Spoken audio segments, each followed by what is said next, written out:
Hello, my name is Courtney, and I eventually would like to be a middle school science teacher. So that's my goal in the next few years. My project I chose for my web quest was for my middle school students to build a cell, a 3D model of a cell, an animal cell or plant cell. And this is the website for them to do it. On my home page here, I just have a little cute picture of a cell. I have a create collaborate image and then the compare contrast chart that they will ultimately use to find the similarities and differences between an animal cell and a plant cell. So let's head to my teachers page.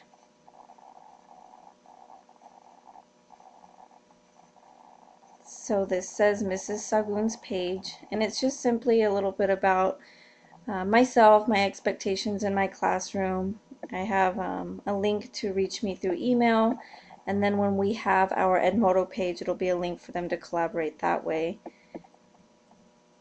And as well as the Common Core standards for 6th through 8th grade right now. I'll update that as that changes. Here's a quick little YouTube video I have for my class that I made through Powtoon.com.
So my intention is to have an exciting, engaging class that has motivation and they're excited to come into class. I kind of wanted to relay that in that Powtoon. So now on to our actual project, the animal cell versus the plant cell. This is just a quick overview of what the project is, and I have an animal, an elephant, and a plant, and a cute little thing here that says early microscope, it's a mammoth, something fun for the kids. Basic questions: what's an animal cell, what is a plant cell, what do they look like, what are their differences and similarities, until we get into the directions. So here's my directions page.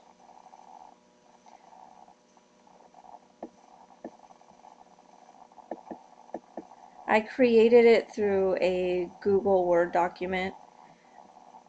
If the kids click on it, it gives them the full directions on what I have expected for this project. Go under the materials needed. I kept it very simple. This is a creative project. They'll know that they have to research to find the basics of a plant cell and an animal cell, but I do want them to use their mind to figure out which project materials they need to create an animal cell or plant cell. So I kept it very basic. I have a size approximation. Because it's a screencast, I will require a camera, a cell phone, or some sort of picture taking device, whether that's an iTab or tablet. I just want them to know anything. They can do anything they want as long as it's not harmful. And my rubric goes into further detail on my expectations of this. Since my rubric was created through a rubric website, it's an attachment, but what I created on this page was some YouTube videos and links on how to screencast, which online research tools you can use, how to do references, so that when they're doing their project and completing it, they have direction. My class rubric is here. And I chose to do it by 50 points, 70 points, 80 points, 100 points, obviously 100 points being an A, and my expectations of those in all aspects.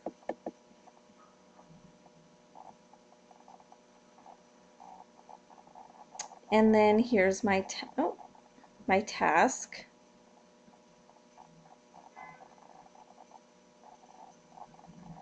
I create a little link here about why cell biology is important.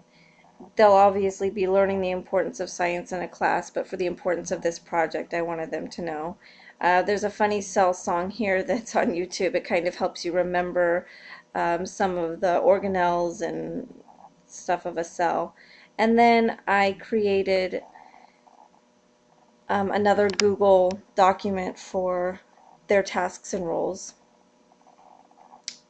So it's their tasks for the project and how I want their roles and who's responsible for what. This is a group project, so I'm having them get in groups of 4, 2 do an animal cell and 2 do a plant cell, and then they collaborate to teach each other the opposite cell. Overall, it seems like a good idea. I hope it works out for the sake of my students. And I hope that they understand based on the simplicity of this website. And that's my web quest. Thank you.